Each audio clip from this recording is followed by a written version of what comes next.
accident, right? Yes. Within seconds, really. Yes. Y'all, we're on here just watching this trial that's been going on all day. Before the taser was set and the shot was fired, did Dante Wright have control of that car? Objection asked and answered. I'll let you answer me. No.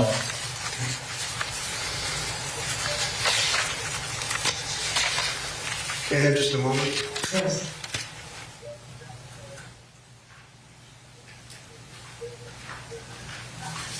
Thanks a lot. Appreciate you answering my questions. Justice Jacob, redirect. Yes, Your Honor.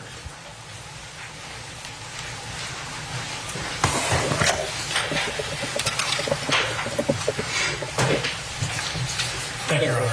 Officer Lucky, Mr. Ng did a nice job of leading you through a whole series of questions. His questions much longer than your answers. And I think towards the end, your last answers were that Mr. Wright really put the pedal to the metal after that, right? He stepped on the gas pedal pretty hard. So the whole point of using a taser is neuromuscular incapacitation, right? Yes. You're familiar with that from your training. Yes. And when somebody gets tased and they're subject to neuromuscular incapacitation, they don't have control necessarily over their muscles and their body control. Yes. And that's why you don't tase people who are in a position to operate a vehicle, right? Yes. Because if you tase somebody and neuromuscularly incapacitate them, the vehicle becomes an unguided hazard. Yes. And here in this case, you're not really blaming Dante Wright for crashing his car when he had been even more than hit with a taser and a Glock hollow point bullet put through his chest. Correct. No. Yes, the objection is sustained, counsel. Please, this is your witness. Okay. Mr. Ng asked you, in fact, he really put the pedal to the metal, right? Yes. And you said yes to that. You really think that you knew he put the pedal to the metal? No. What I believed what he meant by that when he asked me that was basically he stepped on the gas pedal. I mean, even watching that video, you turn the volume up, you can hear the engine going. Well, he had been just shot, correct? Correct. Yes. Right. And so the crash that happened. What do you guys think of the trial that's going on? Mr. Ng asked you to agree was, How y'all feel about this? showing his bad driving conduct. Did you know his physical condition when he was in that car crash a couple blocks away? No. Okay. So your answers, were they based on the suppositions that Mr. Ng was feeding to you, or what you actually knew about it? All right. Okay. Counsel, do you want to rephrase the question and ask something specific? Sure. Did you know Mr. Wright's medical condition at any point after the vehicle drove away from where Officer Potter shot him in the chest? No.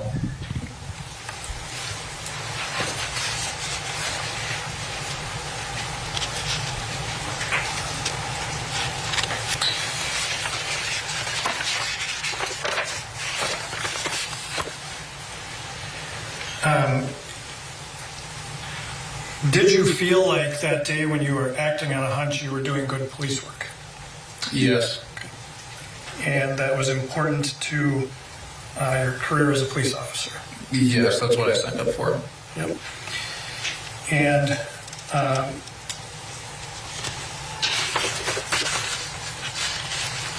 you did not ever see, well, I guess I have to be careful. Did you ever see a gun in Mr. Wright's car? No. Did you ever see him make a move that you believed was him reaching for a gun? No. During your entire interaction with him, the second time, the time during which he was shot, you were able to see his hands and where they were you not? Yes. And did Mr. Wright ever physically strike you? No.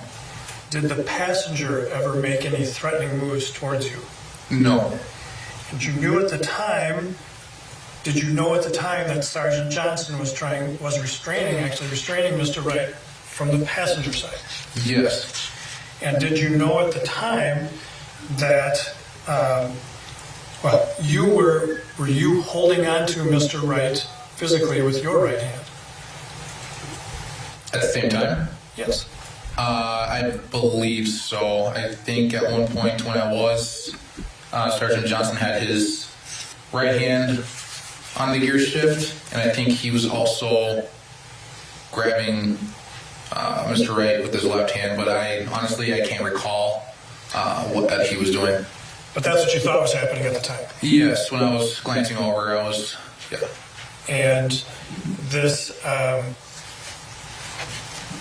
and at this moment, you were making efforts to shut the car off yourself.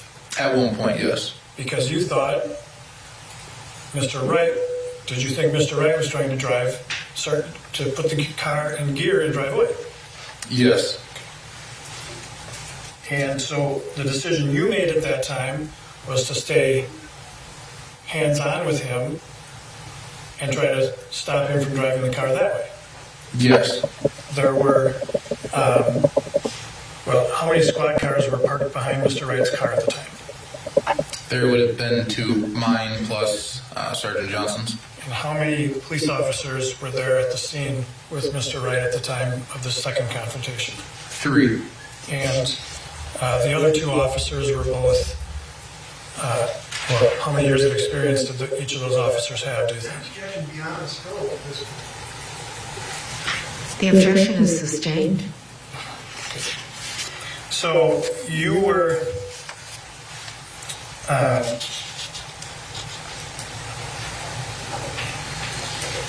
Now, guys, remember, this is the same prosecutor that convicted Garrett Sullivan convicted in Lafayette.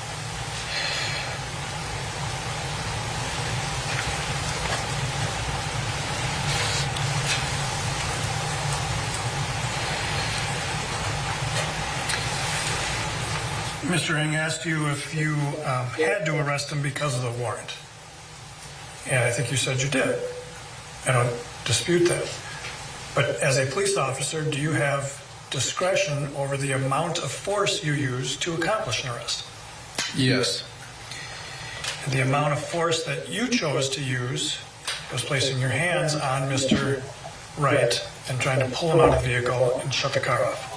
Yes. And did you know at the time that too was the same amount of force that Sergeant Johnson was using? Yes. And when you heard Officer Potter first say she was going to use her taser, you didn't pull yourself out of the vehicle at that time? No. In fact, you did not. Well, did you take yourself out of that vehicle anytime before the actual shot? At one point I did, yes, and I do believe I went back into the vehicle. Okay. So you weren't, so the concern that you expressed to Mr. Ng about potentially being dragged by the vehicle, you didn't have at the time you went back in the vehicle to try and disable it. Sorry, ask that question again? Sure. You told counsel on cross-examination that there was a concern that you could have been dragged and hurt by the car. But when you reached into the vehicle, put yourself into that vehicle, you must not have been concerned about that at that point, right? Yes, but there's a possibility that it could have happened. Always a possibility it could happen, right? Yes. That's not a question. Right, question mark. I'll repeat as you stand.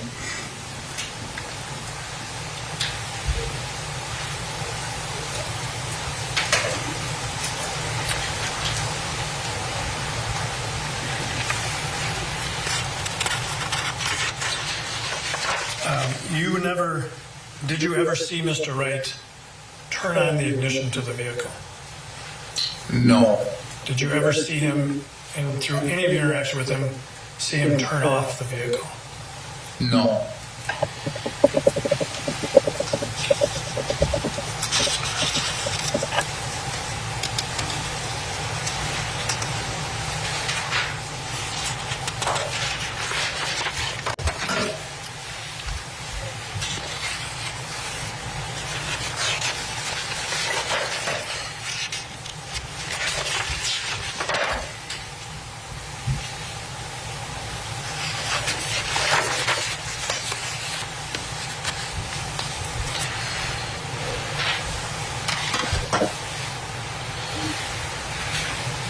If Mr. Wright had driven away without being shot by taser or by gun, you could have followed him at regular traffic speeds, could you? Could you have? Yes.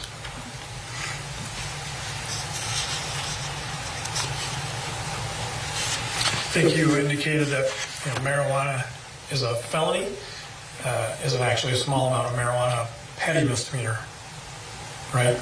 Right. Like a payable ticket. Right. Yes.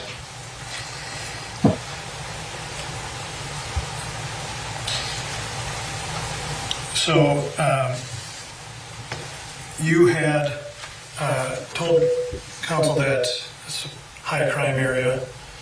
I think you estimated 2 out of 5 cars have a gun in it.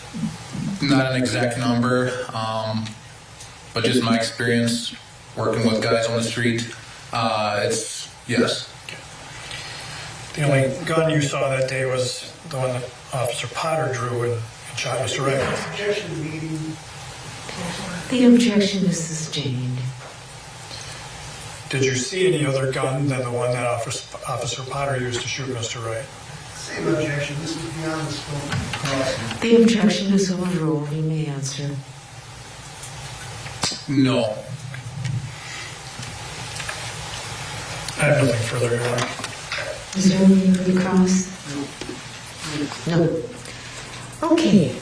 Thank you. You may step down, officer.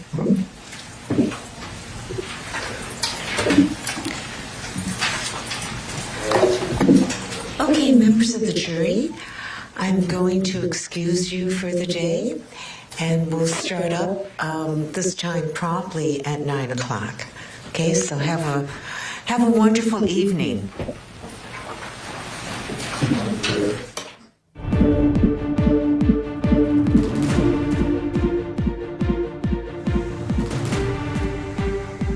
Hello, everyone. Court has ended for the day in the trial of former Minnesota police officer Kim Potter, charged in the shooting death of Dante Wright. Good afternoon. I'm Terry Moran. If you're just joining us, here are some of the highlights from this day in this trial. Number one, we heard opening statements in this case today with the prosecution and defense delivering their remarks to the nearly all-white jury. Number two, emotional testimony from Dante Wright's mother, Katie Bryant, who took the witness stand and recalled through tears the moments after her son was shot as she frantically FaceTimed him after just having been on the phone with Dante. Here's some of what she said. And then a female answered the phone because it was FaceTime. And she was screaming. And I was like, what's wrong? And she said that they shot him. And she faced the phone towards the driver's seat.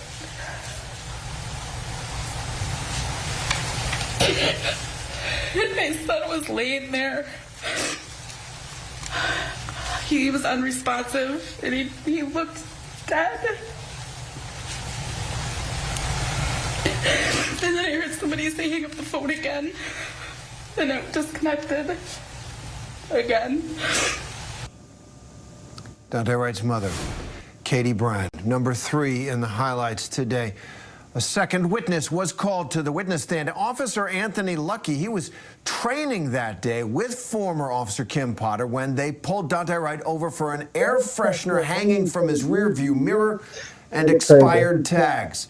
Officer Lucky was right there when Kim Potter accidentally discharged her gun instead of her taser, killing Dante Wright. Joining with more in Minneapolis is ABC's Alex Perche, along with civil rights attorney Nakima Levy-Armstrong. Welcome to you both. And Alex, let me go to you first. On this remarkable day, opening statements and then enormously powerful testimony from Dante Wright's mother, Katie Bryant. How do you think that went for the prosecution and the defense effort in the midst of her tears almost to cross-examine her and try to undermine her? Well, Terry, it really sets a tone for this trial, right? I mean, I think normally you have, well, recently we've seen emotional testimony like that come a couple of days into a trial, or maybe even towards the end of one side making their case. But here is the first witness out of the gate, the mother of the deceased, Katie Bryant. Very, very compelling.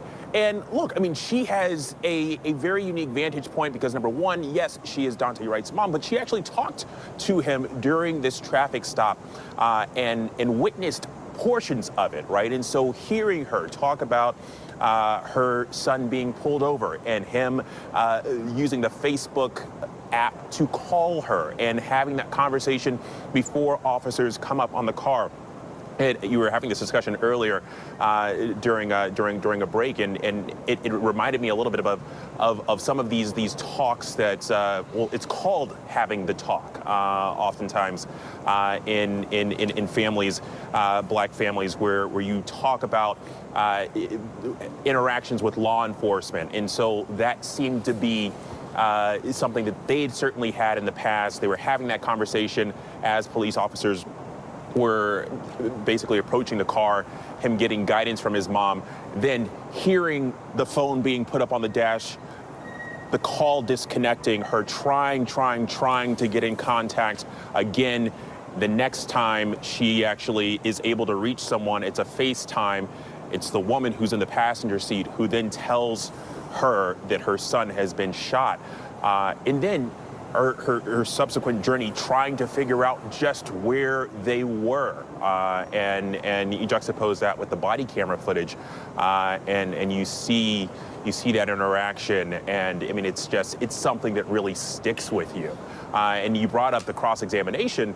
And look, I mean, I think that certainly the defense is going to try to paint Dante Wright, they already have, as someone who posed a threat to law enforcement, and there are a number of ways that they've tried to paint this narrative that he could have been a threat, he could have been a perceived threat. You've heard them talk about the number of cars that officers encounter that have firearms in them. You've heard them talk about the marijuana residue inside that car. You've heard them lean into the warrants as well, and so look, I mean, hearing that certainly in their opening arguments, the defense's opening arguments, and then that cross-examination where there was at least a little bit of a hint that maybe this mother, Katie Bryant, didn't know her son as well as she thought she did. You have to wonder how that plays to the jury in there. And so that's going to be the one big question, right? Because obviously, you know, the defense has identified this as their path forward, but does that resonate with this jury? Or does the jury think that the line of questioning in this cross-examination was it over the line? Did it go a little too far? I think that's going to be something to really kind of watch as this trial goes on. It was striking to listen to, and I want to go to Nakima on this issue. So this is such a tragedy, this case, but it is the trial of a police officer, and it's pretty clear so far. We also just heard it in the cross-examination of Officer Lucky, who was with Kim Potter there. It's clear that the defense in this case wants to say this was, look, she made a mistake, she grabbed the wrong weapon, but it seems to me what they're trying to say is, you know, that Dante Wright was acting in such a way that he represented a threat, that he was behaving, and that he had the kind of background that, what? I'm not quite sure where to go with that. She still grabbed the wrong weapon, but it does sound as if they're trying to down the defendant a little bit, down the victim, pardon me. He's down the victim in this case. Is that what you're getting, and does it surprise you? Do you think it'll work?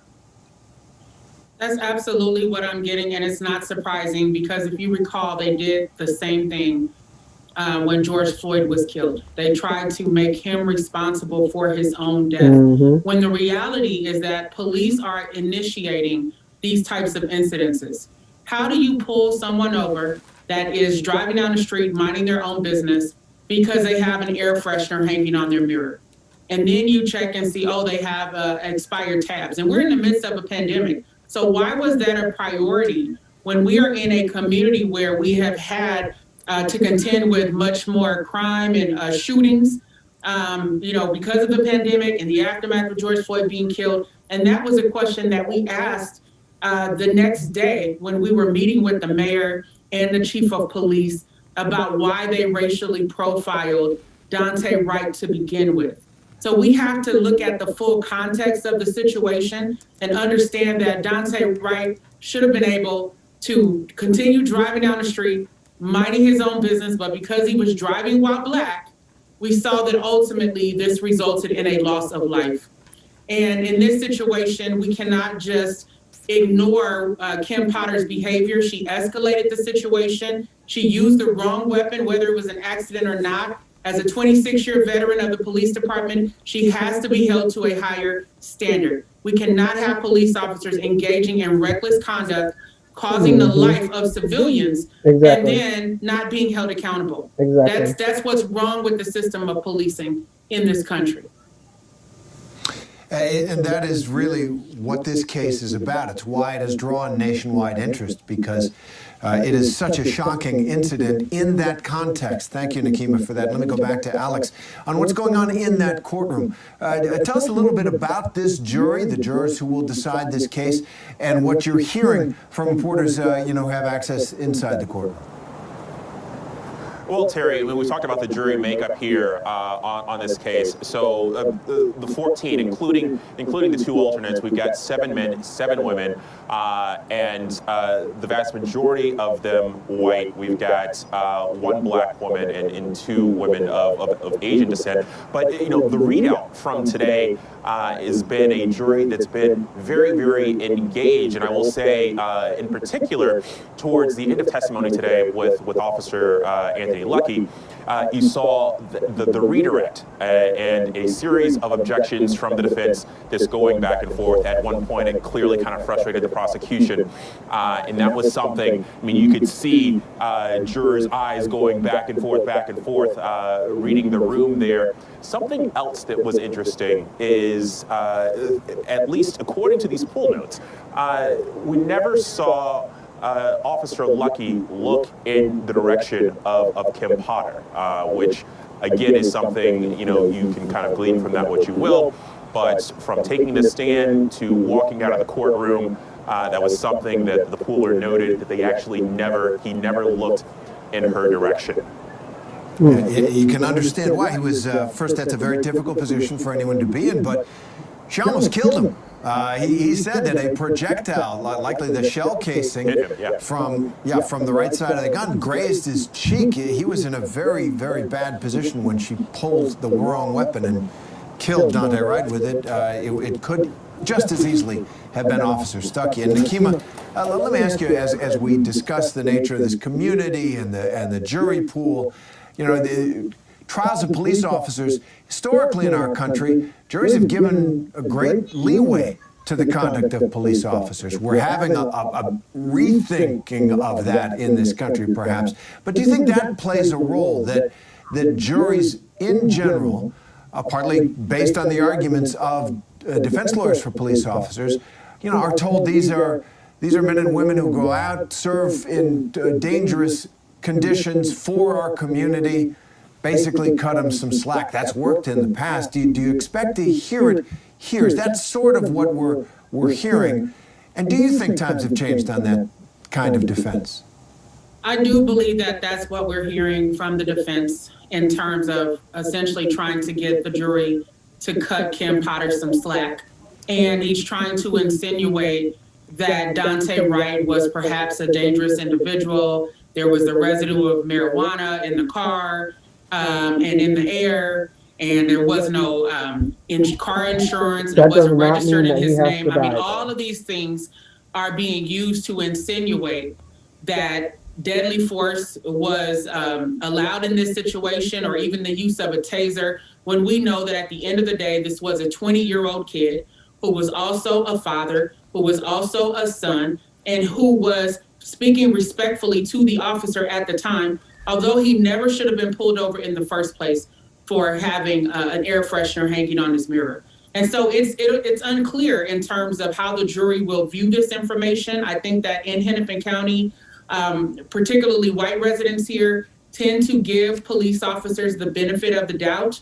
Although with all of the protests and demonstrations that have been happening over the years, and of course, with all of the attention that flowed from the murder of George Floyd, there are more folks here who are paying attention to these issues and who are giving less deference to police officers. And that is how we saw a conviction in the murder of George Floyd at the hands of Derek Chauvin. So I think all of us are waiting and wondering how the jury is going to view this information and whether they are going to have empathy for Dante Wright and his family in light of everything that they have gone through. Well, his mother certainly testified very powerfully today. His father will testify later on as well. Alex Perche and civil rights attorney Nakima Levy-Armstrong, thanks very much for being with us tonight. Thank you. And we now want to turn to a wider discussion of the impact of the Kim Potter trial and the death of Dante Wright when it comes to race relations and mental health in this country. And Nakima was touching on that in a way. And joining us now for more on this is Dr. Teresa Taylor Williams, psychotherapist and CEO of TTW Associates. And Dr. Williams, thanks very much for joining us. Appreciate it. Thank you for having me. So in the opening statements in this case, as we've been talking about it, the defense, that's Officer Kim Potter's lawyer, said, quote, all Mr. Wright had to do was stop and not resist arrest, and he would not have been killed. That may be true. The case is more than just that question, though. But what do you make of that argument that the defense is making, the frontline argument for the jury? He should have stopped, and he'd still be alive. You know, with the history of what's been going on with young Black men in this country and the interactions with police officers. Whew. That That was interesting. So, from watching day 1 to now watching day 6, I am not shocked by what has happened today. They are treating this trial exactly like they have done every trial previous. So they have demeaned the character and the reputation of Dante Wright from left to right. I mean, they have found pictures on social media. They have searched criminal records, all kind of stuff, and tried to bring it into evidence as if that contributed to health records, as if those things contributed to his death and what happened that day. The prosecution has been doing their best to keep that stuff off record, but what they have been really good at doing is, and you guys have noticed, right, that's the same attorney for George Floyd's case, right? Trial. I mean, well, the trial against Derek Chauvin. But so he's been really good at every time they try to introduce something into the trial, he would say that you all are only trying to introduce this stuff into the court of public opinion. They have been trying to just basically, they knew that the judge would not allow it to be introduced, but what he is doing is trying to introduce that stuff to the court of FoxNews.com and to YouTube and to Facebook so that they could take that stuff and just run with it. That's pretty much what they've been trying to do. And it's been working because I've been watching like Fox News and things like that, but it's nothing new. But as far as what we saw today, dang, what do you think about the prosecution's strategy?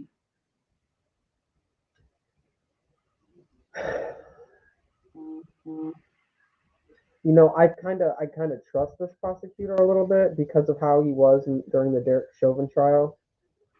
I feel like we can. I don't want to say count on him because I don't know what's going to happen. You know, I don't. It feels kind of up in the air right now. But the one thing that does bother me a little bit is when we see these people go to trial, these police officers go to trial, and the jurors don't represent the community that the victim was in. That's what I don't, or the community that these people live in. You know what I'm saying? So I think that they always say, "Oh, you're going to be judged by your peers," right? So why are the jurors not his peers? You know, I think that I think that doesn't make sense. There's only one black female. Um, so you know, I just don't feel like those are their peers. But you know, that's something that I think needs to be worked on nationwide. Um, but other than that, like you said, it is working. The defense Mm-hmm. trying to tear him down. We've seen that at the end of Ahmaud Arbery's trial.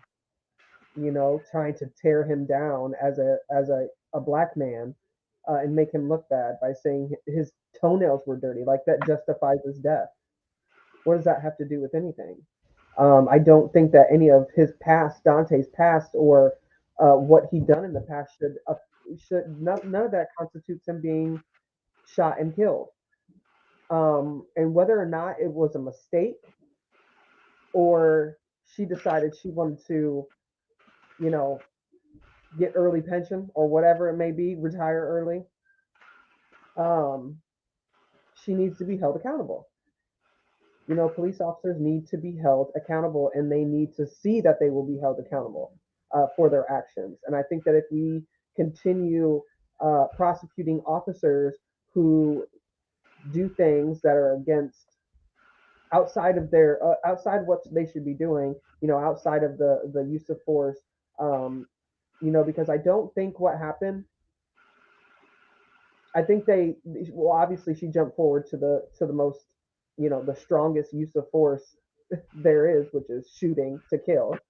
Um, and so I think that's just something that needs to be worked on. You know, we talked about it here in the city, the use of force, and went through their use of force with the commission. Um, Well, the thing is that if we if we consider that she made a mistake, then we could say that their use of force policy would have called for her to use the taser first, um, mhm. because that's what she meant to do. So if she meant to use the taser first, um, they say that. So I'll go back. So not speaking about this, so we're the entire trial is going to strategically expose and analyze her intent and whether or not she made a mistake or whether or not this was negligence. So we're going to be able to speak about that for a while now. But in regards to day 6, this was really the day for the prosecution to shine and to set up their case. So, in regards to the jury is majority white, and all of the men are white. There's one black woman, and I believe 2 Asian women. Mhm. And then there's one of course, the judge is an Asian woman. I already get bad vibes from the judge. For me, I feel like the judge, um, she allowed some of the when they were vetting the jury, she allowed some of the in regards to the questionnaire, she was more lenient on white people, specifically white men. She was more lenient on them in regards to them any like the questions about them using guns or them preferring or being supporting police or blue lives matter.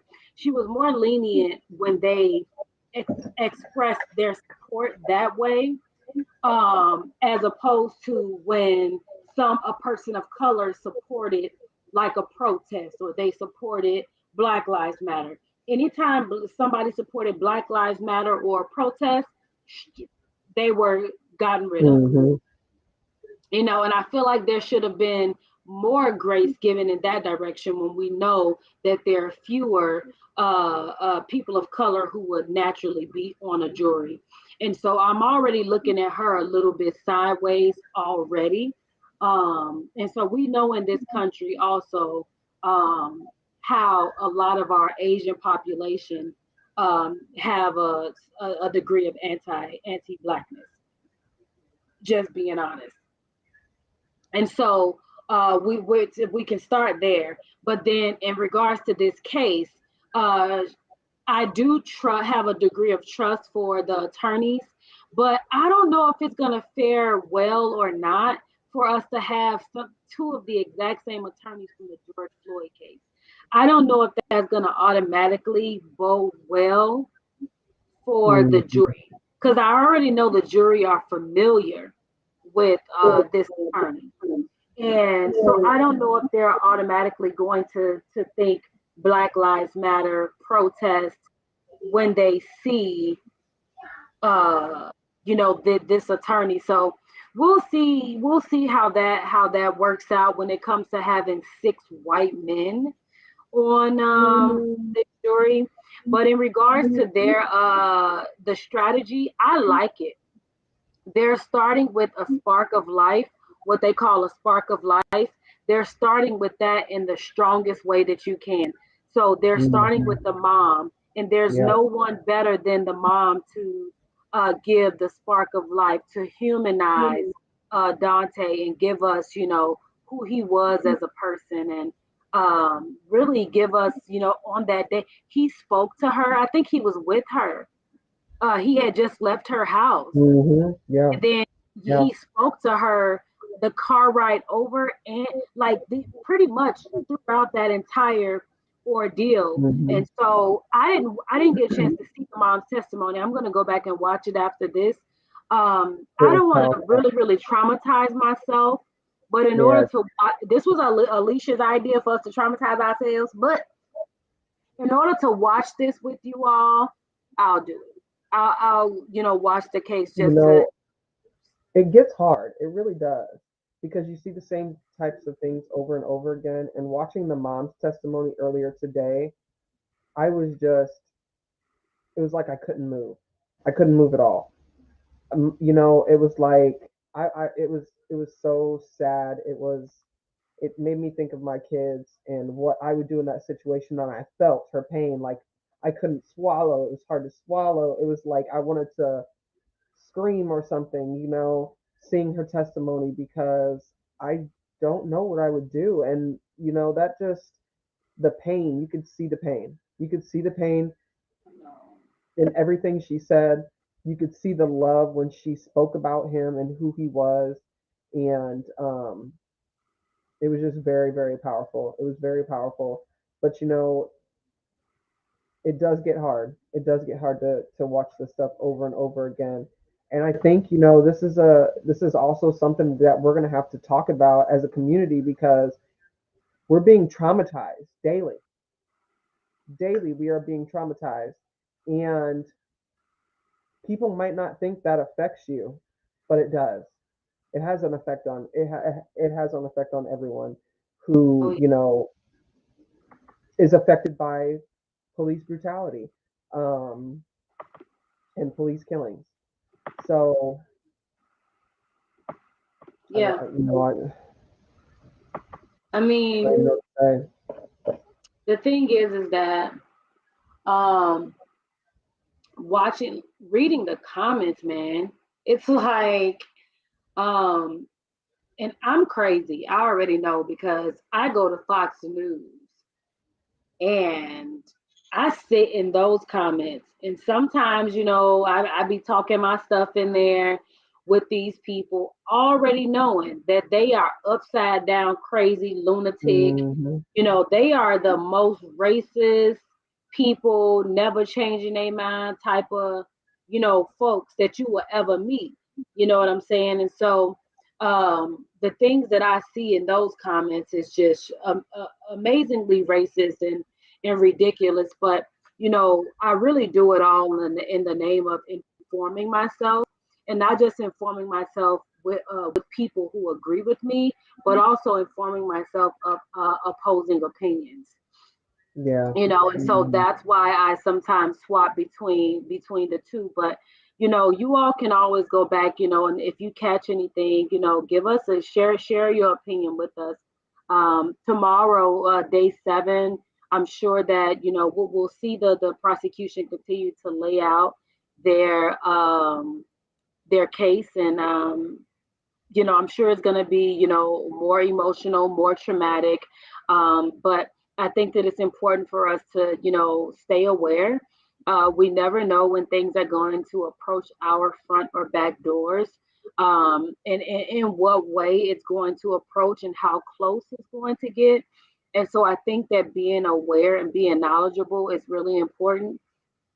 And so we never know when we're going to have to help someone else. And so the more we know, the more we can help. And so just stay ready. So you ain't got to Mhm. get ready. Stay You know, ready and stay informed because it's just yeah. uh, it's gonna be rough. It's gonna be rough, but the movement is still moving, and we're still Oh, pressing. they protesting too. Mhm. You already know. Yeah, Pray for that area too. That's they've been through a Wisconsin, lot. right? Yes, they have been through so much, Yeah. so much. I mean, I Because just this is right down the street from where George Floyd happened, right? hmm and I just literally saw an article of a man who was put in jail and charged with homicide after a white man attacked him while he was riding his bike in Wisconsin. And so that's another thing that's like really amping up right now. So Wisconsin has just been getting whiplash back and forth all year for a couple years. It's been terrible there. Um, and so yeah, definitely think about that state, the people in that state right now because they're going through it. Yeah. They got a long fight ahead of them. We all got a long fight ahead of us, Yeah, honestly. pray for them. They are protesting tonight, right now, currently. There's a black woman. She's a journalist who I often support her page, and I'm gonna actually drop her the link to her feed in our chat right now, so that you all can access it if you want to support her page and support their protest in any way. But just staying informed and supporting them, protesting and being outside in the cold, showing your support, all of that. Also, these white people are driving through these protests. It just happened again, maybe a week ago, maybe 7 or 8 days ago. A white guy just literally drove straight through a protest again, and yelled out the window, "F you, N words." So, just, it's still happening. It ain't stopped. So, again, pray for Wisconsin. Let me drop this in the chat real quick before we go.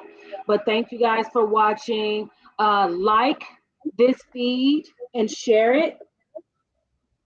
Like and share. And we'll pop back in and check in with you all tomorrow.